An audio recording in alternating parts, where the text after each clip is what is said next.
تمہاری منزل یہ نہیں ہے کہ ڈگری مل جائے اور جاب مل جائے، یہ بہت چھوٹے درجے کی چیز ہے۔ میری، تمہارے وی سی صاحب کی، تم بچیوں کی، بچوں کی ایک ہی منزل ہے کہ یا اللہ تو راضی ہو جا۔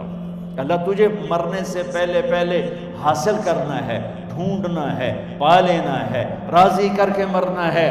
لیتک تحلو والایام مریرۃ ولیتک ترضی والانام غضاب ولیت الذی بینی وبینک عامر وبینی وبین العالمین خراب ولیت الشراب من ودادک صافیا وشربی من ماء المعین السراب فاذا صح منک الود فالکل حین وکل الذی فوق التراب التراب۔ اللہ کو پاتے ہوئے جو سودا کرنا پڑے کر جاؤ۔ عبداللہ بن حذیفہ کو رومیوں نے پکڑ لیا، صحابی ہیں، ان کو آگ میں ڈالنے لگے تو وہ رو پڑے، تو لوگوں نے رومی بادشاہ سے کہا کہ یہ رو پڑا ہے، ڈر گیا ہے، ان کا لے آؤ، میرے پاس لے آؤ۔ ان کو واپس لائے تو رومن بادشاہ نے پوچھا کیوں روئے ہو، موت سے ڈر گئے ہو؟ کہنے لگے موت تو ہمارے لیے سب سے بڑا تحفہ ہوتا ہے، میں اپنی بے بسی پہ رویا ہوں۔ کہ کیا بے بسی ہے؟ کہ بے بسی یہ ہے کہ ایک جان ہے آگ میں گرتے ہی جل کے راکھ ہو جائے گی، کاش میرے جسم پر جتنے بال ہیں اتنی میری پاس جانیں ہوتی اور میں ایک ایک جان کو اللہ کے نام پہ قربان کرتا۔ آج مرنے کا مزہ نہیں آ رہا، اس پہ رویا ہوں۔ تو بادشاہ اتنا حیران ہوا، انہوں نے کہا تو میرا ماتھا چوم دے اور میں تمہیں آزاد کرتا ہوں۔ تو اس کا ماتھا چوما، انہوں نے چھوڑ دیا۔ 2000 سال پیچھے چلے جائیں، فرعون دنیا کا واحد انسان ہے جس نے کہا انا ربکم الاعلی، میں سب سے بڑا رب ہوں، اور اپنے آپ کے رب ہونے کا دعویٰ انسانوں میں صرف فرعون کا ہے۔ اس کی باندی مسلمان ہو گئی، موسیٰ علیہ السلام کا کلمہ پڑھ لیا، ایمان چھپتا نہیں، وہ پتہ چل گیا۔ فرعون نے اس کو پکڑوایا، اس کی 2 بچیاں، ایک دودھ پیتی ایک ساتھ چلتی، اور اس نے اپنے دربار میں کڑاہ میں تیل ڈلوایا، نیچے آگ لگوائی، تیل ابلنے لگا۔ جب وہ پوری طاقت سے ابلنے لگا تو اس نے فرعون نے اس عورت سے، اس باندی سے کہا یہ آگ تیرے سامنے ہے، جلتا ہوا تیل، موسیٰ کے رب کو مانے گی تو پہلے تیری بچیوں کو جلاؤں گا پھر تجھے جلاؤں گا، اور اگر مجھے رب مانے گی تو تیرے گھر کو سونے چاندی سے بنا دوں گا، تیرے گھر کو سونے چاندی سے بھر دوں گا۔ اللہ کا پا لینا یہ میری آپ سب کی معراج ہے، اور اللہ کو کھو دینا میرے آپ سب کے لیے ہلاکت اور تباہی ہے۔ سنو اس نے کیا کہا؟ اللہ نے اپنی محبت کو ماں سے تشبیہ دی ہے، باپ سے نہیں دی، اور چھوٹا بچہ زیادہ ممتا کو لیتا ہے۔ وہ کہنے لگی فرعون یہ تو میری 2 ہیں، میری 100 ہوتی تو اللہ کے نام پہ آج میں قربان کر دیتا۔ فَقْضِ مَا أَنْتَ قَاضٍ، کر جو تجھے کرنا ہے۔ تو پاگل ہو گیا، غصے میں کہنے لگا اس کی بڑی بیٹی کو ڈال دو۔ تو انہوں نے اس کو یوں ٹانگوں سے پکڑا اور وہ چیختی چلاتی ہوئی تھی۔ ماں کا ایک بول اس کی جان بچا سکتا تھا، اور پھر گھر جا کے توبہ کر لیتی اور کہتی یا اللہ مجھے معاف کر دے، میں نے کلمہ کفر کہا۔ اس کو ٹانگوں سے پکڑا ہوا ہے، اس کے ہاتھ نیچے جھول رہے ہیں، اور وہ اماں بھی کہہ رہی کہ مجھے بچا دو۔ ماں نے اپنی آنکھوں سے بچی کو تیل میں یوں ڈوبتے دیکھا، اور پھر وہ ابھری جیسے مچھلی تلنے کے لیے، جیسے مچھلی تلی جاتی تو باہر آ جاتی، اوپر آ جاتی، تو وہ ایسے بلبلے اٹھ رہے تھے۔ وہ ایک ہی لمحے میں اس کی تو جان گئی، ایک آنسو کا قطرہ اس نے نہیں نکلنے دیا اپنی آنکھوں سے، اور اپنے دل کو جب مضبوط کیا تو میرے رب کی غیرت، میرے رب کی رحمت محبت حرکت میں آئی۔ اللہ نے ماں کی آنکھوں سے پردہ ہٹا دیا، اور ماں نے اپنی بیٹی کی روح کو نکلتے دیکھا، اور وہ کہہ رہی ہے اصبری یا فَإِنَّ لَكِ مِنَ الْأَجْرِ كَذَا وَكَذَا۔ ماں جی ڈرنا نہیں، صبر کرو، جنت تیار ہے، جنت تیار ہے، ابشرو۔ معصوم بچی کو تو پتہ بھی نہیں تھا کہ کیا ہونے والا ہے، اس کو پکڑ کے یوں ڈالا، اس کی تو آہ بھی نہ نکلی۔ اور وہ مچھلی کی طرح تلی گئی. اب پھر ماں کا کلیجہ پھٹا. اللہ نے پھر آنکھوں سے پردہ ہٹایا اور انہیں اپنی بچی کی روح کو نکلتے دیکھا اور وہ کہہ رہی اصبری یا فإن لک من الأجر کذا و کذا. ماں جی تھوڑی دیر کا صبر، جنت تیار ہے، جنت تیار ہے، جنت تیار ہے. اللہ کو پایا سب کچھ پایا، اللہ کو کھو دیا سب کچھ کھو دیا. جب اس کو پکڑ کے لے جانے لگے اس نے فرعون کو دیکھا. فرعون اس کی آنکھوں میں آنکھیں نہیں ڈال سکا، نظریں نیچے ہوں گی اس کی. کہنے لگی میری ایک بات مانو گے، میری ایک خواہش پوری کرو گے؟ فرعون نے پوچھا کیا؟ کہ جب میں بھی جل جاؤں تو میری اور میری بچیوں کی ہڈیوں کو اکٹھے دفن کرنا، باہر پھینک نہ دینا، دفنا دینا. فرعون نے کہا تمہاری یہ خواہش پوری کی جائے. انہوں نے کہا پیچھے ہٹ جاؤ، میں نے اللہ کو جان دینی ہے، مجھے دھکا دینے کی ضرورت نہیں ہے، میں اپنے اللہ سے ملنے جا رہا ہوں. سبحان اللہ. جب اللہ مطلوب ہوتا ہے تو موت محبوب بن جاتی. جب اللہ کی نافرمانی ہوتی ہے تو موت سے نفرت ہو جاتی، مرنا عذاب نظر آتا ہے. وہ چھلانگ مار گئی، اللہ اکبر کا نعرہ لگاتی ہوئی. ہڈیاں ادھڑ گئیں، گوشت ادھڑ گیا، ہڈیاں باقی رہ گئیں. فرعون نے کہا ایک ہی جگہ ڈال دو، سب کو دفن کر دو. دفن 2000 سال کے بعد بچوں بچیوں، 2000 سال کے بعد موسیٰ علیہ السلام کے 2000 سال کے بعد جناب رسول اللہ صلی اللہ علیہ وسلم دنیا میں تشریف لائے. 40 سال کی عمر میں نبوت ملی، 50 سال کی عمر میں معراج ہوا. 2050 سال کے بعد میرے نبی کی سواری بیت المقدس جا رہی ہے. اور بیت المقدس پر جب وہ اوپر پہنچے ہیں تو مصر وہاں سے قریب ہو جاتا ہے. جب وہ اترنے لگے تو میرے نبی نے کہا جبریل جنت کی خوشبو آ رہی ہے. جبریل جنت کی خوشبو آ رہی ہے. کہاں سے آ رہی ہے؟ ابھی تو جنت اوپر ہے، ابھی تو اوپر جانا ہے، تو یہ زمین سے جنت کی خوشبو کیا آ رہی ہے؟ تو جبریل نے عرض کی یا رسول اللہ فرعون کی ایک باندی تھی جو اللہ سے سودا کر گئی جان کا اور اپنی بچیوں کا، اس کی بچیوں کی ہڈیوں کو جہاں دفن کیا گیا ہے، یہ خوشبو جس دن انہیں دفن کیا تھا اس دن سے لے کر آج تک یہ خوشبو آ رہی ہے اور یہ قیامت تک آتی رہے گی. اللہ اپنے نام پہ قربان ہونے والوں کی یوں قیمت لگاتا ہے. پہلے اپنی منزل طے کرو، پہلے اپنی منزل طے کرو، پہلے اپنی منزل طے کرو کہ مجھے اپنی زندگی کی سے لینا کیا ہے. مجھے اللہ کو پانا ہے، مجھے اللہ کو پانا ہے. میں نے اللہ کی قسم اگر اللہ راضی ہے تو پھر موت سے بڑھ کر کوئی تحفہ نہیں، اس سے بڑھ کر کوئی خوبصورت پیغام نہیں. اور اگر اللہ ناراض ہے تو موت سے خوفناک کوئی پیغام نہیں. عمر بن عبدالعزیز 3 بر اعظم پر حکومت کی. عمر بن عبدالعزیز، بنو امیہ، مروان 9 مہینے حکومت کی. اس کا بیٹا عبد الملک بن مروان 21 برس حکومت کی. اس کا بیٹا ولید 10 سال حکومت کی. اس کا بیٹا سلیمان 2.5 سال حکومت کی. اسی تخت پر بیٹھے عمر بن عبدالعزیز. پہلے چاروں نے اللہ کے شریعت کو قربان کیا حکومت کے لیے. عمر بن عبدالعزیز نے اپنے آپ کو قربان کیا اللہ کے لیے. حکومت کو پاؤں کے تلے رکھا اور اللہ کی رضا کو سامنے رکھا.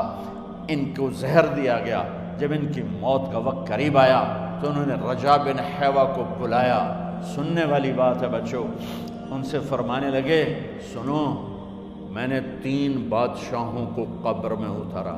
اب بچیاں تو قبرستان جاتی نہیں، ہم تو اپنے ہاتھوں سے قبر میں اتارتے ہیں اور اوپر مٹی ڈالتے ہیں اور اوپر اینٹیں ڈالتے ہیں اور پھر منو مٹی میں دبا کے واپس آتے ہیں. یہ منظر آپ بچیوں کے تو دیکھنے کا بھی نہیں ہے.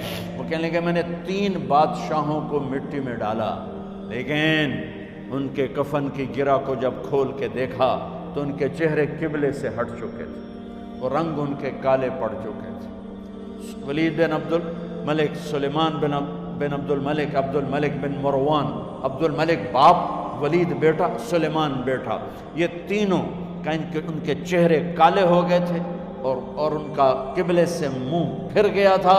اب میں مرنے لگا ہوں، مجھے پہلے ضرور چیک کرنا کہ میرا اللہ میرے ساتھ کیا کرتا ہے۔ پہلے تینوں کی ظلم کی حکومت تھی، ان کے چہرے قبلے سے کیوں ہٹ گئے؟ آپ کو عجب بات بتاؤں، ولید بن عبد الملک روزانہ تہجد میں کھڑے ہو کے 10 سپارے پڑھتا تھا، 10 سپاروں کی تلاوت تہجد میں کرتا تھا کھڑے ہو کے، اور قبلے سے چہرہ ہٹ گیا۔ سلیمان بن عبد الملک تہجد گزار، چہرہ قبلے سے ہٹ گیا، ظلم کیا، ظلم کیا، ظلم کیا، خون کو پانی بنا دیا، حکومت پر شریعت کو قربان کیا، رشتے ناتوں کو قربان کیا۔ اللہ نے قبلے سے چہرے، نمازیں منہ پہ مار دی، روزے منہ پہ مار دیے، حج زکاتیں منہ پہ مار دی، تہجد ان کے منہ پہ مار دی، اور ان کے چہروں کو قبلے سے ہٹا دیا اور رنگ کالے کر دیے۔ عمر بن عبدالعزیز نے اسی سلطنت کو عدل سے بھر دیا، اسی سلطنت کو عدل سے بھر دیا۔ کیسی سلطنت کی؟ جب گورنر تھے تو 60 اونٹوں پہ سامان چلتا تھا، جب امیر المومنین بنے تو بچے کہنے لگے ماں سے، بچے بچیاں 12 تھے، ماں سے کہنے لگے کہ عید کا موقع آ رہا ہے، ابا سے کہو ہمیں نئے کپڑے تو لے کر دیں۔ ان کی ماں کا نام ہے فاطمہ، بچوں کی ماں کا نام فاطمہ بنت عبد الملک۔ یہ دنیاوی سٹیٹس میں سب سے بڑی خاتون گزری ہے، آج تک اس کے لیول کی کوئی عورت نہیں آئی۔ دادا بادشاہ، باپ بادشاہ، 4 بھائی بادشاہ، 6 خامند بادشاہ، 7 نسبتوں سے یہ عورت شہزادی رہی ہے۔ حضرت عمر گھر آئے، بیگم نے کہا بچے کپڑے مانگ رہے ہیں۔ حضرت عمر کہنے لگے میرے پاس تو پیسے نہیں ہیں، تنخواہ میں تو مشکل سے روٹی پوری ہوتی ہے، کہاں سے لے کر دوں؟ تو تھوڑی دیر خاموش رہی بیگم، پھر کہنے لگی آپ ایسا کریں، اگلے مہینے کی سیلری ایڈوانس لے لیں، اس سے میں کپڑے لے لیتی ہوں اور روٹی کا خرچہ میں مزدوری کر کے، گھر بیٹھے مزدوری کر کے چلا لوں گی، آپ 1 مہینے کی تنخواہ ایڈوانس لے لیں۔ حضرت عمر بن عبدالعزیز واحد خلیفہ ہیں جن کے دور میں 3 بر اعظم میں زکوٰۃ لینے والا باقی نہیں بچا تھا۔ یہاں لاہور بھی ان کی حکومت کے نیچے تھا، جنوبی اسپین فرانس ان کے حکومت کے نیچے تھا، کاشغر تک ان کے حکومت کے نیچے تھا، استنبول کے دروازوں تک ان کی حکومت تھی۔ 3 بر اعظم میں ایک آدمی زکوٰۃ لینے والا نہ بچا، اور اپنا حال یہ ہے کہ بیگم سے کہہ رہے ہیں پیسے کوئی نہیں، کپڑے کہاں سے لے کر دوں؟ اور بیگم طریقہ بتا رہی ہے کہ آپ اگلے مہینے کی تنخواہ ایڈوانس لے لیں، اس سے میں کپڑے لے لوں گی، اور چولہے کا خرچہ، روٹی کا خرچہ میں گھر بیٹھ کے مزدوری کر کے کما لوں گی۔ تو حضرت عمر کہنے لگے ہاں یہ ٹھیک ہے۔ باہر آئے وزیر خزانہ مزاحم، انہیں بلایا کہ بھائی ہمیں اگلے مہینے کی تنخواہ ایڈوانس چاہیے، یہ تنخواہ والے لوگ بیٹھے ہوئے تنخواہیں لیتے ہیں۔ اس نے کاغذ قلم آگے رکھ دیا، کہا حضرت یہاں لکھ کے دے دیں، آپ 1 مہینہ زندہ رہیں گے میں تنخواہ دے دیتا ہوں، آپ مجھے لکھ کے دے دیں آپ 1 ماہ زندہ رہیں گے میں آپ کو تنخواہ دے دیتا ہوں۔ چپ کر کے اٹھے، ایک لفظ نہیں بولے، گھر گئے۔ حضرت اپنی بیگم فاطمہ سے کہا بیگم بچوں سے کہہ دو کہ باپ کے پاس کپڑے لے کر دینے کی سخت نہیں ہے، اور خزانے ایسے بھرے پڑے تھے کہ زکوٰۃ لینے والا کوئی نہیں تھا۔ عید کی نماز ہوئی، نماز کے بعد جب ساری فیملی ملنے آئی اور بچے بھی ملنے آئے تو ان کو دیکھ کر ان کی آنکھوں میں آنسو آ گئے۔ کہنے لگے بچوں آج تمہیں دکھ تو ہوگا اپنے باپ پر کہ ایک جوڑا کپڑا بھی لے کر نہ دیا عید کا۔ تو ان کے ایک بیٹے نے کہا ابا جان آج ہم بڑے خوش ہیں، ہمارا سر اونچا ہے کہ ہمارے باپ نے مسلمانوں کے مال پہ ڈاکہ نہیں ڈالا، ہمیں قربانی کا بکرا بنایا، لیکن مسلمانوں کے مال میں خیانت نہیں کی۔ یہ ان کا طرز حکومت تھا، اس طرح انہوں نے حکومت کی۔ گھر میں تشریف لائے تو بیٹیوں سے بات کی تو انہوں نے منہ پہ سے دوپٹہ رکھا ہو، منہ پہ دوپٹہ رکھ کے بات کریں۔ تو فرمانے لگے کپڑا تو ہٹاؤ، دوپٹہ کیوں رکھا ہوا ہے؟ تو گھر کی خادمہ زور زور سے رونے لگی، کہنے لگی امیر المومنین آج آپ کی بیٹیوں نے کچا پیاز توڑ کے روٹی کھائی ہے تو وہ اس کی بو ہے منہ میں، آپ کو بو سے نفرت ہے اس لیے منہ پہ کپڑا رکھ لیا ہے۔ تو حضرت عمر اتنا روئے کہ ان کی داڑھی تر ہو گئی۔ کہنے لگے آخر میں جب تھوڑا آسرے میں آئے، کہا میری بیٹیوں تمہارا باپ تمہیں بڑے اچھے کھانے کھلا سکتا ہے لیکن میں جہنم کو برداشت نہیں کر سکتا، میں جہنم کی آگ برداشت نہیں کر سکتا۔ اب مرنے کا وقت آ گیا۔ جب وہ گورنر تھے تو 60 اونٹوں پہ ان کا سامان چلتا تھا، اور جب وہ امیر المومنین بنے تو عیادت کے لیے لوگ آ رہے تھے، تو سالے عیادت کے لیے آئے، فاطمہ کے بھائی، کپڑے دیکھیں امیر المومنین کے تو بہن کو ایک طرف کر کے فرمایا، بڑے نیک سرداروں میں سے تھے یہ مسلمہ بن عبد الملک، کہنے لگے امیر المومنین کے کپڑے تبدیل کروا دو، لوگ پوچھنے آ رہے ہیں تو میلے کپڑے اچھا نہیں لگتا۔ کہا جی بھائی کرواتی ہوں۔ اگلے دن جب وہ حال پوچھنے آئے تو پھر وہی کپڑے تھے، تو انہوں نے ان کو الگ جا کر کہا بہن میں نے تمہیں کہا تھا کپڑے بدلوا دیتی، کیوں نہیں بدلوائے؟ تو وہ رونے لگی، کہنے لگی کہاں سے بدلواؤں، جوڑا ہی ایک، کہاں سے بدلواؤں؟ اور حکومت کتنی تھی؟ 3 بر اعظم کی، 3 بر اعظم کی حکومت۔ ہمارا تو پٹواری امان کا نہیں ہے، اور وہ 3 بر اعظم کی سلطنت لے کر ایک جوڑے میں اللہ سے ملنے جا رہے ہیں۔ جب ان کا انتقال ہوا، سلیمان بن عبد الملک کی ڈیڈ باڈی جب قبر کے قریب لائے اتارنے کے لیے تو ایسے ایسے ہلنے لگا، اس کا پورا جسم ہلنے لگا۔